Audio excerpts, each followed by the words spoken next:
नमस्कार। यह है फलक की कहानियों का अद्भुत संसार। किस्सा कहानी, कहानियाँ जिसमें हम लिखते हैं खुद को। मैं हूँ सुबोध चतुर्वेदी और आज आपको सुना रही हूँ अपनी लिखी हुई एक कहानी जिसका शीर्षक है फिर एक और चिट्ठी। सुनिए। सुभाष रात का खाना खाने बैठा ही था कि नेहा फुसफुसाते हुए स्वर में बोली, सुनो, आज फिर एक चिट्ठी आई है। क्या? सुभाष जैसे चौंक उठा। उसने चोर नज़र से पिताजी की ओर देखा, जो खाना खाकर आराम कुर्सी पर बैठे ऊँघ रहे थे। उनके हाथ में सुबह का पुराना अखबार था जो किसी भी पल नीचे गिर सकता था। चश्मा सरककर नाक से नीचे खिसक आया था। झुर्रियों से भरा उनका चेहरा बड़ा ही निरीह लग रहा था। मन में कुछ संवेदना जागृत होती उससे पहले ही नेहा बोल उठी, उधर क्या देख रहे हो? पिताजी को कुछ भी पता नहीं है। मैंने डाकिये से पहले ही कह रखा है, कोई भी पत्र आए सीधा मेरे हाथ पर रखे। अब उन्हें कुछ बतलाने की ज़रूरत नहीं है। पढ़ लेते तो बवाल खड़ा कर देते। अच्छा, क्या लिखा है? ज़रा देखूं तो। चुपचाप बैठकर खाना खाओ। कुछ नया नहीं लिखा है, वही पुराना राग। आपकी बेटी कमला ठीक हो गई है, अब वह बिल्कुल सामान्य है। आप अपने घर ले जाएं। अब हम पागल खाने में अधिक दिन नहीं रख पाते, नियम विरुद्ध कार्य नहीं कर सकेंगे। तो फिर क्या कहती हो? डरते डरते सुभाष ने पूछा। नेहा तेज स्वर में बोली, अब कहने सुनने को बचा ही क्या है?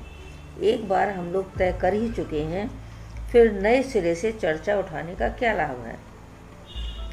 वे लोग कह रहे हैं कमला ठीक हो गई है। चलो एक बार हम मान भी लें, पर दोबारा उस पर पागलपन का दौरा नहीं पड़ेगा, इस बात की क्या गारंटी है? अपनी बहन के सामने तुम्हें अपनी 2 जवान बेटियों की चिंता नहीं है? कमला के विषय में जानकर कौन भला आदमी तुम्हारी बेटियों से रिश्ता जोड़ना चाहेगा? क्या कमला की तरह मेरी दोनों बेटियां घर में ही बैठी रहेंगी? कान खोल कर सुन लो, मेरे जीते जी ऐसा हरगिज नहीं होगा। यदि तुम्हें पिताजी की चिंता है तो उनसे कहने कौन जाएगा?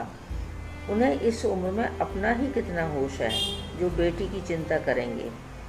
नेहा तो बात खत्म कर चली गई, पर क्या बात सचमुच खत्म हो गई? सुभाष के मन में निरंतर अंतर्द्वंद चलता रहा। वह बड़ा भाई है, अपनी जिम्मेदारी से भला कैसे मुंह मोड़ ले? उससे 6 वर्ष छोटी है कमला। माँ तो असमय ही छोड़कर चली गई थी। पिताजी ने ही किसी तरह दोनों को संभाला था। कुछ समझ आते ही उसने कमला को अपनी जिम्मेदारी समझ लिया था। नौकरी लगते ही पिताजी ने शीघ्र नेहा से उसका रिश्ता तय कर दिया। कमला भी बड़ी हो रही थी, घर में किसी औरत का होना जरूरी भी था। वह भी अपनी भाभी को पाकर बहुत प्रसन्न थी। 2 वर्ष के अंदर वह 2 बेटियों का पिता भी बन गया। इस बीच कमला को हिस्टीरिया के दौरे पड़ने लगे। बात को बहुत छिपाकर रखा जा रहा था। मालूम पड़ने पर विवाह होना असंभव हो सकता था।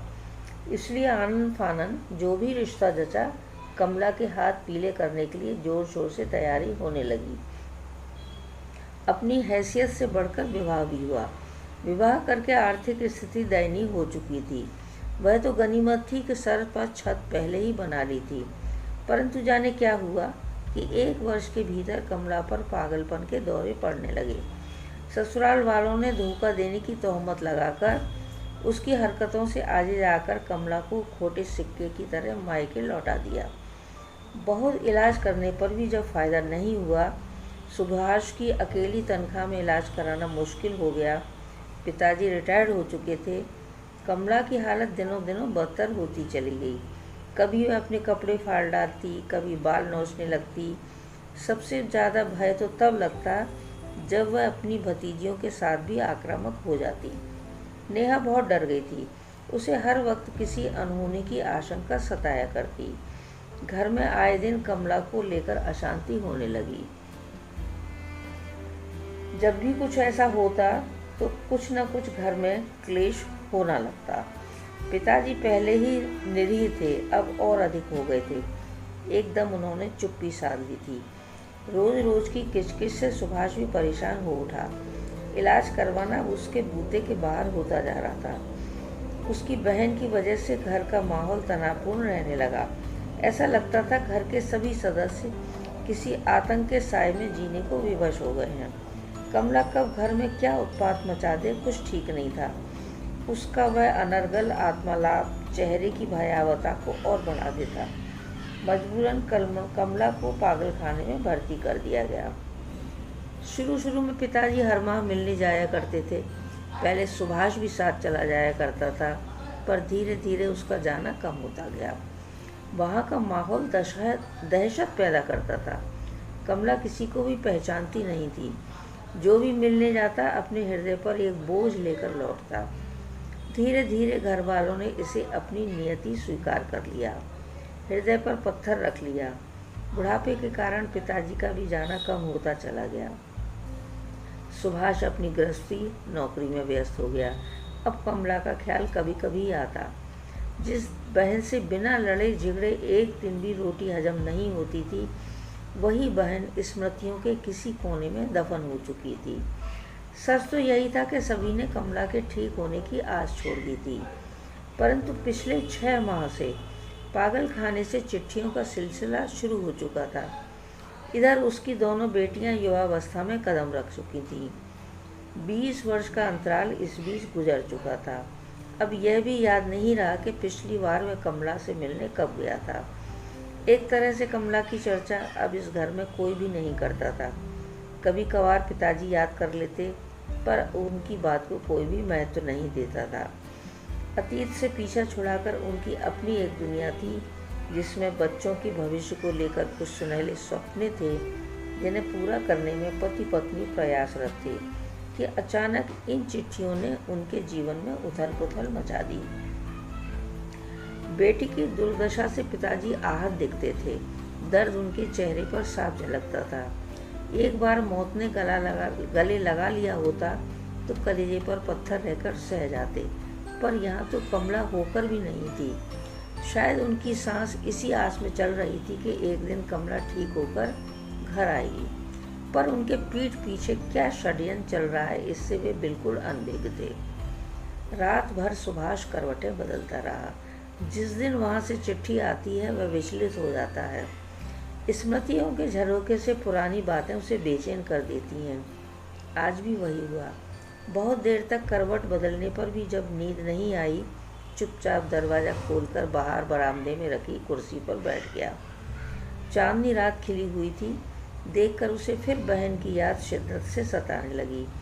उसे याद आया किस तरह छत पर बैठकर दोनों चांदनी रात में ताश की बाजी लगाया करते थे। वह अक्सर बेईमानी करता, परंतु कमला अनदेखा करके चुपचाप हार स्वीकार कर लेती थी। वह बड़े भाई होने का फ़ायदा उठा लिया करता। एक अपराध बोध उसे खाए जा रहा था। अपनी बेटियों की भविष्य के खातिर वह बहन के वर्तमान भविष्य को नष्ट किए दे रहा है। वह भी करे तो क्या करे। नेहा की बातों में दम तो है। बेटियां बेल की तरह दिनों दिन बढ़ती जा रही हैं। कुछ जगह रिश्तों की बात भी चल रही है। अब यदि कमला को घर लाया जाए तो उसके विषय में हजारों बातें उठ खड़ी होंगी। रिश्ते तय होना मुश्किल हो सकता है। बहुत से लोगों की धारणा यह भी रहती है कि मानसिक रोग पीढ़ी दर पीढ़ी हस्तांतरित होने वाला मर्ज है। किस किस को समझाते फिरेंगे। सोचते सोचते दिमाग में आंधियाँ सी चलने लगी। हे ईश्वर, तुमने मुझे कैसे धर्म संकट में डाल दिया है। तुम ही कोई रास्ता सुझाओ, मैं क्या करूं। हताश होकर वह सिर पकड़कर बैठ गया। कितनी रात गुजर गई पता ही नहीं चला। उसकी तंद्रा अचानक तब भंग हुई जब नेहा ने कंधे पर हाथ रखकर पूछा, आप यहाँ कब से बैठे हैं? नींद नहीं आ रही? कारण मुझे भी पता है, चलिए अंदर चलकर बात करते हैं। मुझे पता है कि आप मुझे बहुत स्वार्थी मान रहे होंगे। हमने अपना टेलीफोन इसीलिए कटवा दिया था कि भविष्य में इस तरह की कोई परेशानी न हो, पर आप ही बतलाइए, इन आने वाली चिट्ठियों का मैं क्या करूं? उनके यहाँ तो छपी हुई रखी रहती होंगी। पता लिखा, डाकखाने में डाल दिया। अब उन लोगों को क्या पता कि अब हमारे सामने कौन कौन सी समस्याएं हैं। उनके यहाँ तो न जाने कितनी कमला होंगी। सुभाष को उठते न देखकर नेहा भी वहीं पर बैठ गई। सुभाष कुछ देर चुप बैठा सोचता रहा, फिर एकाएक बोला, नेहा, तुमसे एक प्रश्न पूछता हूँ। अपने कलेजे पर हाथ रखकर इस प्रश्न का सही सही जवाब देना। नहीं भी देना चाहो तो कोई बात नहीं है, मैं तुम्हें मजबूर नहीं करूँगा। नेहा की आंखों में मौन स्वीकृति देख सुभाष बोला, अच्छा नेहा, सोचकर बतलाओ, यदि कमला की जगह तुम्हारी अपनी बेटी होती तब भी क्या तुम्हारा यही निर्णय होता? प्रश्न पूछकर वह एकटक नेहा के चेहरे की ओर देखने लगा।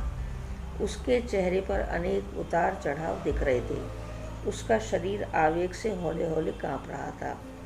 नजरें नीची किए कुछ देर बैठी रही, फिर निशब्द उठकर चली गई। बिस्तर पर जाकर लेट तो अवश्य गई, पर क्या वह रात को सो सकी? बिल्कुल नहीं। पूरी रात आंखों में कट गई। सुभाष का प्रश्न उसके हृदय को मसता रहा। वह भी संवेदनशील थी, परंतु अपना स्वार्थ आड़े आ रहा था। कुछ देर बाद सुभाष भी आकर लेट गया, पर दोनों के बीच कोई बात नहीं हुई। नेहा सुबह की तरह उठी, घर का काम किया। सुभाष भी चाय नाश्ता के बाद ऑफिस चला गया। लड़कियां कॉलेज के लिए निकल गईं। ऑफिस में सुभाष दिन भर अनमना सा रहा, यंत्रवत काम अवश्य करता रहा। एक आध मित्र ने पूछा भी, क्या बात है यार, आज कुछ अनमने से दिख रहे हो, तबीयत ठीक नहीं है क्या? उसने हंसकर टाल दिया, हाँ कुछ तबीयत ठीक नहीं लग रही, अब घर जाकर आराम करूँगा। उधर नेहा दिन भर परेशान रही, उससे एक और रोटी का नहीं खाएगा। दिन भर सुभाष का प्रश्न अनेक रूप लेकर उसकी आंखों के आगे जैसे नाचता रहा। कमला की जगह कभी उसे अपनी बेटी निम्बो दिखती, कभी सुम्मी दिखती। उसका पूरा बदन सिहर उठता। वह घबराकर अपनी आंखें बंद कर लेती, परंतु दृश्य फिर भी नहीं बदलता। जब कैसे भी मन को शांति नहीं मिली तो चुपचाप पूजा के कमरे में भगवान के समक्ष जाकर बैठ गई। आंखें बंद करते ही अविरल अश्रुधार प्रवाहित होने लगी। फपक उठी, कहने लगी, हे प्रभु, अब तुम ही मुझे सही मार्ग दिखलाओ, कोई ऐसा मार्ग जिसमें इस घर की भलाई छिपी हो, बस मैं वही करूँगी। मैं स्वार्थ में अंधी हो गई थी। आज यदि कमला की माँ जीवित होती तो क्या ठीक होने के बाद उसे घर लाने के विषय में वह इतना सोचती? क्या दुनिया के भंवर में डूबने के लिए वो उसे ऐसे ही निराश्रित छोड़ देती? कभी नहीं। फिर प्रभु, मैं स्वार्थ में इतनी अंधी कैसे हो गई? वह वहीं भूमि पर लोट लोट कर बिलखने लगी। ईश्वर के सामने बार बार अपने अपराध की क्षमा मांगने लगी। अब उसे अपना कर्तव्य पथ साफ दिखने लगा था। अत्याधिक रोने से मन निर्मल हो उठा था। हृदय से जैसे एक बहुत बड़ा बोझ उतर गया था। पूजा घर से बाहर निकलकर उसने अलमारी खोलकर अपने और सुभाष के दो दो जोड़ी कपड़े बैग में जमा लिए। प्रसन्न चित्त होकर पति का इंतजार करने लगी। उसके आते ही बेहोश होकर बोली, जल्दी से हाथ मुंह धोकर खाना खा लीजिए, फिर हमें रात की गाड़ी से आगरा निकलना है। सुभाष ने आश्चर्य से पूछा, आगरा?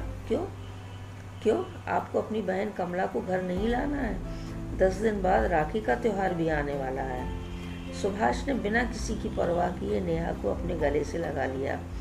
आज बहुत दिनों बाद उसे पत्नी का चेहरा चांद की तरह निर्मल और उज्ज्वल लगा। उसने पिताजी की ओर देखा तो नेहा हंसकर बोली, उन्हें आप ही बतलाइए। उनके दमकते चेहरे को देखने का सौभाग्य भला मैं आपसे कैसे छीन सकती थी? कहते कहते नेहा का गला भर आया। अपने आंसुओं को छिपाती हुए रसोई की ओर बढ़ गई। उधर निम्मो और सुम्मी अपनी बुआ के विषय में जानने को उतावली हो उठी। कभी पापा से प्रश्न करती तो कभी दादाजी से, और उधर दादाजी आवेग की वजह से बोलने में असमर्थ चुपचाप चश्मा उतारकर बार बार पहुंच रहे थे। फिर अटकते से बोले, बिटिया देखो तो, पता नहीं यह कांच साफ क्यों नहीं हो रहा? दोनों बेटियां खिलखिलाकर हंस पड़ी। बोली, दादाजी कांच नहीं, अपनी आंखें साफ करो, सब कुछ साफ दिखने लगेगा। यह कहानी इतनी ही। अभी आप सुबोध चतुर्वेदी से सुन रहे थे उनकी ही लिखी कहानी, उनकी ही आवाज़ में, फिर एक और चिट्ठी। नमस्कार, मिलते हैं फिर किसी नई कहानी के साथ।